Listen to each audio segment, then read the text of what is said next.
We're back in the HealthScore cooking school, plan to take back the kitchen. We've talked about preparing 3 meals. Now we're going to talk about the coffee and green tea. Recall that the maximum health benefit is when you consume 3 to 5 cups of coffee per day or 5 to 7 cups of green tea per day. Decaf is just as good as regular. A couple of general tips. You can drink 3 to 5 cups of coffee or 5 to 7 cups of green tea. I try to go for a combination of the two because they have different antioxidants that benefit you in a complementary way. So I'll have 2 to 3 cups of coffee and then another cup of green tea during the middle of the day.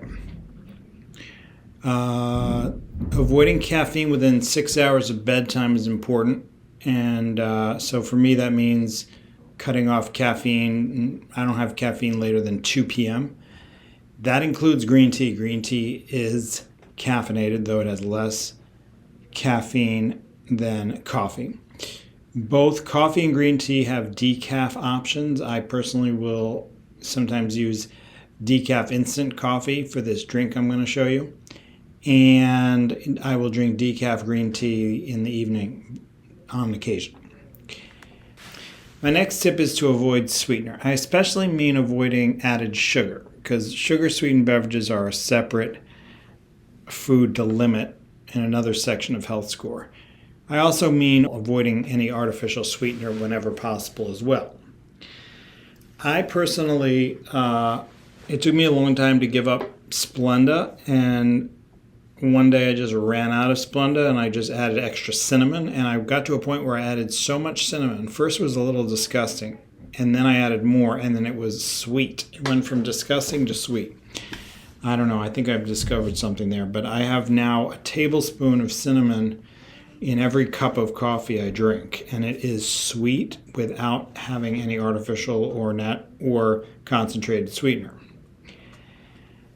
Finally, when I'm doing green tea nowadays, especially in the summer, I just take a Nalgene bottle, and which is 32 ounces. I'll add 3 green tea bags in it, 4 cups of water, and I will just sip on that throughout the day. Just sitting in room temperature water makes the tea in about an hour, so I don't even have to boil water, which is a time saver and a relief when it's otherwise hot inside. Finally, I'm showing you a recipe I have for Frappuccino. So what's most important about this diet is you're doing it every day. For me, every day means grinding beans for coffee, having a 16-ounce coffee in the morning, having another 8-ounce coffee in the afternoon, and a green tea sometime in the middle. So that's my routine, but this is a special treat I will make myself. I start with a blender and add 2 cups of almond milk, unsweetened, add 2 packs of instant coffee, and 2 tablespoons of cinnamon. I'll add 1 tray of ice cubes and then blend until the ice cubes are crushed and pour into a tall glass and enjoy. So I've given you some tips for having coffee and green tea throughout the day.